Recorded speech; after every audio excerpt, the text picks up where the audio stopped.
guys, hope you're all really well. So today's video is going to be something a little bit different, not so much makeup but more hair. And you guys know that I dye my hair way too often, but it's kind of my little addiction, and yeah, I don't think I'm ever going to grow out of it. As much as I say, okay, this is the last time, it's never the last time. But if you go back and look at my old videos, you will see that I have had everything from pink, blonde, purple, brunette, highlights. I've had everything, especially within sort of 2 years that I've been on YouTube. I've had a lot. So I decided the other day that I wanted to go fully blonde, and I saw the L'Oreal Paris Recital Preference hair dye in its light beige blonde. The colour is Bergen, and I thought it was an absolutely gorgeous colour, and it caught my eye, picked it up. But I was then contacted by the people over at Jerome asking if I would like to test out one of their products, and of course I jumped at the chance, and it just came at the most perfect time because I have been using this brand for the past 4 or 5 months, and it's how I have achieved my highlights. I use the BBlonde Jerome highlighting kit, and that's usually what I use. So what they've sent me is a couple of boxes of the BBlonde hair lightener. I basically chose this because I figured, because I've got so much blonde in my hair already, that I would just use it to more than anything lift my roots. And then if you look on the bottom layers, that was my phone, on the bottom layers you can see where I had my ombre still, and I'm still very dark underneath, and then obviously I have very blonde ends, and that is part of the hair, so you can see there. The highlighting, using the highlighting kit is all well and good if you just want highlights on the top and through the midsection of your hair, but it never really gets the underneath here, especially if you have longer hair. It doesn't get that, and it's really starting to grind my gears. So I figured I would use this to lighten the dark patches, and hopefully it wouldn't affect the already blonde bits too much. So yeah, I figured I would just sort of do a sped up application video of me applying this, and then I'll let you guys know what I think afterwards, and you can see the results. And then I haven't quite decided yet whether I'm going to use the hair lightener and then go over the top with the shade that I fell in love with, or whether I may love the shade that this goes and that'll be it. I might just save those other box dyes for, you know, the next few months when my roots come through or something. I don't know. So we'll have to see what shade this comes out. The colour chart on the back looks pretty promising, and it usually lifts my hair in the highlighting kit really well. So fingers crossed this works out well, and yeah, let's get into it.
Okay guys, so now I've finished applying it all to my hair and I look like a crazy bluehead person.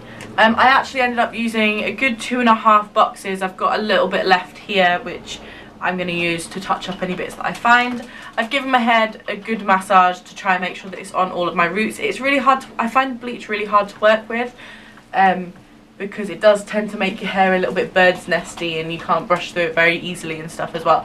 So I've literally just applied that, and the timing on the chart says 20 to 60 minutes and I really don't think it's going to need that long.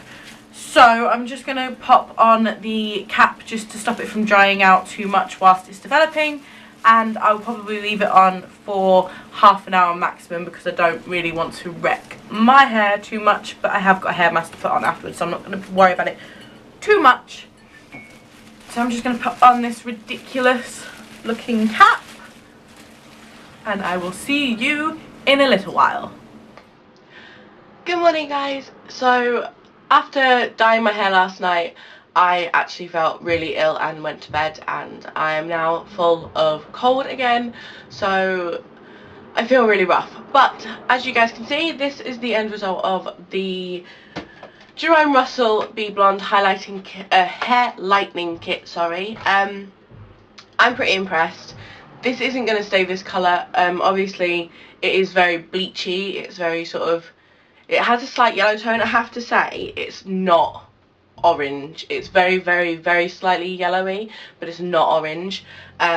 It's lifted the very dark patches underneath, which is what I was aiming for. It's lifted all my roots, it's lifted everything, and I left it on. After the last time I checked in with you, I left it on for another 10 minutes and then I washed it off. So this is probably about 25 minutes worth of developing, counting the time that it took to sort of apply as well. So about 25 minutes worth of developing on my hair. You can have it on your hair for up to 60 minutes, but obviously I didn't want to leave it on for too long because my hair already had a lot of bleach and blonde in it, so I didn't want to overly damage it. My hair doesn't feel damaged at all. It still feels really strong, it isn't breaking off, it feels really soft. It's a really good product if you are looking to lighten your hair, so you can do what I'm doing and then you go on to use a blonde dye. This is the colour that I'm going to pop on after I filmed this, or even if you want to lighten your natural colour, so you can pop on a crazy colour like I used to do, like a pink or a purple. If you wanted to go pastel colour, this would be perfect because it lifts perfectly for a base for that, and I couldn't recommend this enough. Like I said, I probably, if I didn't have my heart set on that blonde, which I do, I would probably go and buy a white toner or a purple toner and tone this and then keep it this colour, and I probably wouldn't do anything else to it. But I haven't necessarily got the time to go to the shop and get one, so I am going to pop that down I've got here. But I am amazed by this product, just as amazed as I was with the highlighting kit. The highlighting kit is brilliant. I did find a bottle of the peroxide from the highlighting kit, and the difference is from the highlighting kit it's a 40 volume 12% peroxide, whereas the lightening kit is a 30 volume 9% peroxide. So it's a softer peroxide, it's not so harsh, but as you can tell it still lifts with incredible results. And like I said, I really couldn't recommend this stuff anymore. If you are looking to go white blonde, maybe start off with this. This is a good base because it will take out the majority of the colour that you already have. Obviously if you have dark dyed hair or maybe a red tone in your hair, it's not going to lift like this. I think I've been quite lucky because my hair was already blonde in places, and my natural colour is quite ashy, so it hasn't taken so red. But if you have a red based hair dye or red based natural hair, it will go more orange than mine has. But I'm amazed, and I cannot wait to get that hair dye on, be a really nice pearly blonde, and then eventually I'll get my eyebrows sorted as well. So yeah, thanks for watching this little sort of how to and review. I will be writing up a full blog post on this product as well with photos and stuff, and yeah, I'll make sure to leave all the links for that below, and I will see you in my next video. Bye guys.